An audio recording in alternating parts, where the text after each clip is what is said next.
এই দেশের জন্মের সময় এই দেশের জন্মের ব্যাপারে বিরোধিতা করেছিল, এই দেশের জন্মের ব্যাপারে বিরোধিতা করেছিল। হতে পারে আপনার অবস্থান ছিল একটা, সেই অবস্থানটা হয়তো আপনি বুঝতে পারেন নাই। 25শে মার্চের সেই ভয়াল রাত দেখার পরেও বুঝতে পারেন নাই। আচ্ছা, ভালো কথা, তখনও না হয় বুঝতে পারেন নাই যখন এই দেশের মাটিতে আপনার রাজনীতির অবস্থা খারাপ হয়ে গেছিল। এই দেশের মাটি থেকে আচ্ছা 5ই আগস্ট তো একজন পালাইছে, তাই না? 5ই আগস্ট পালাইছে কি আনন্দ নিয়ে পালাইছে? তা তো না। তাহলে 22শে নভেম্বর আপনাকে পালাতে হলো কেন? 16ই ডিসেম্বরের আগে 22শে নভেম্বর কেন পালাতে হলো? নিশ্চয়ই আপনার এখানে সেই আশঙ্কা তৈরি হয়ে গিয়েছিল, যাদের প্রতি অবস্থান নিয়েছেন তারা মনে হয় ডোবে ডোবে অবস্থা নাকি।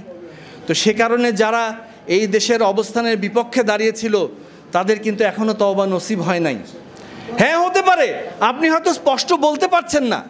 যদি বলতে না পেরে থাকেন তাহলে আপনার কর্মকাণ্ড দিয়ে আপনি যে বিপক্ষ অবস্থানটা, এই বাংলাদেশের জন্মের অবস্থানটা যে সঠিক ছিল সেই অবস্থানের প্রতি বিশ্বাস আনেন।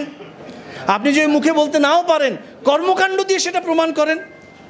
আপনি কর্মকাণ্ড দিয়েও প্রমাণ করবেন না, কর্মকাণ্ড দিয়েও প্রমাণ করবেন না, ঘুরে ফিরে বারবার সেই বিপক্ষ অবস্থান, সেই দেশের জন্মের বিপক্ষ অবস্থানকে আপনি সেটাকে ছোটোখাটো গণ্ডগোল এবং সেই সময় কিছু মুসলিমের ভুল ছিল সেগুলো আপনি বলতে চাইবেন, তাহলে তো ভাই ভুল হবেই। ভাই আপনাদের প্রতি তো অবস্থানটা সেরকমই হবে। আপনাদের দোয়া করি যে আপনারা আপনাদের অবস্থান থেকে ফিরে আসুন, ফিরে এসে এই দেশ ও জাতির পক্ষে রাজনীতিটাকে দিন, তাহলে একসাথে চলা হবে ইনশাল্লাহ। সবশেষে এই 31 দফা বাস্তবায়নের পাশাপাশি দ্রুত নির্বাচনের ব্যাপারে একটা ছোট্ট কথা বলে শেষ করে যাই। আসলে দ্রুত নির্বাচন কেন দরকার? আপনি খেয়াল করে দেখবেন, ক্লাসের ফার্স্ট বয় সবসময় কিন্তু চায় যে আমি তাড়াতাড়ি পরীক্ষা দিব, পরীক্ষা পিছানো কিন্তু চায় না। একটা জানাজাকে যখন কবরের দিকে নিয়ে যাওয়া হয়, জানাজা শেষে সে কিন্তু যদি নেককার হয় তাহলে বলতে থাকে কদ্দিমুনি কদ্দিমুনি, আমাকে দ্রুত নিয়ে যাও, কারণ সে দেখতেছে আমার সফলতা। গায়েবের বিষয় কিভাবে বলে আল্লাহ ভালো জানেন। আর যদি দেখে সে বদকার হয়, সে বলে ইয়া ওয়াইলাহা, হায় কি ধ্বংস, আইনা তাযহাবুনা বিহা, কোথায় নিয়ে যাচ্ছ, কারণ সে দেখছে আমার বিপদ। তাহলে দ্রুত নির্বাচন কারা চাচ্ছে ভাই? যারা এই জনগণের ম্যান্ডেট নিয়ে, জনগণের ভোটের উপর আস্থা রেখে সামনের দিকে এই দেশ ও রাষ্ট্র পরিচালনার জন্য যারা বদ্ধপরিকর, তারাই দ্রুত নির্বাচন চাচ্ছে। আমাদের বুঝতে হবে এগুলো আমাদের সেই বাংলাদেশের বিপক্ষ অবস্থান থেকে ফিরে এসে তারপরে এই জনগণকে কর্মকাণ্ডের মাধ্যমে প্রমাণ করতে হবে যে আমরা এই দেশের জন্য একত্র হয়ে আছি। আর ভারতের ব্যাপারে আপনারা কথা বলেন, ভারতীয় সঙ্গীত নিয়ে কথা বলেন, ভাই আমি বলতে পারি, আরেকজন বলতে পারে, আপনার তো একটু আস্তে ধীরে বলার কথা। আপনি ভারতীয় সঙ্গীত, তার সুর, তার কথা ছাড়া আপনার প্যারোডি হয় না।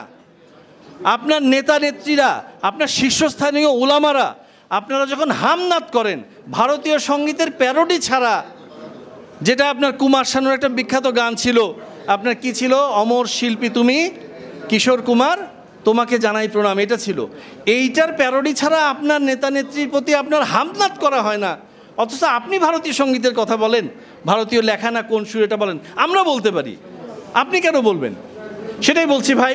আগামী দিনের রাষ্ট্রনায়ক জনাব তারেক রহমান, তিনি মজলুমের দুঃখ জানেন, আপসহীন জননেত্রী দেশনেত্রী বেগম খালেদা জিয়া মজলুমের দুঃখ জানেন।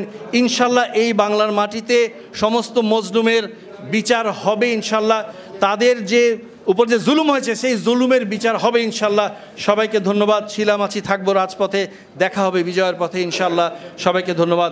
বাংলাদেশ জাতীয়তাবাদী দল জিন্দাবাদ। শহীদ রাষ্ট্রপতি জিয়াউর রহমান অমর হোক। দেশনেত্রী বেগম খালেদা জিয়া জিন্দাবাদ। আগামী দিনের রাষ্ট্রনায়ক ইনশাল্লাহ জনাব তারেক রহমান জিন্দাবাদ। সবাইকে ধন্যবাদ। আসসালামু আলাইকুম ওয়া রাহমাতুল্লাহি ওয়া বারাকাতুহু।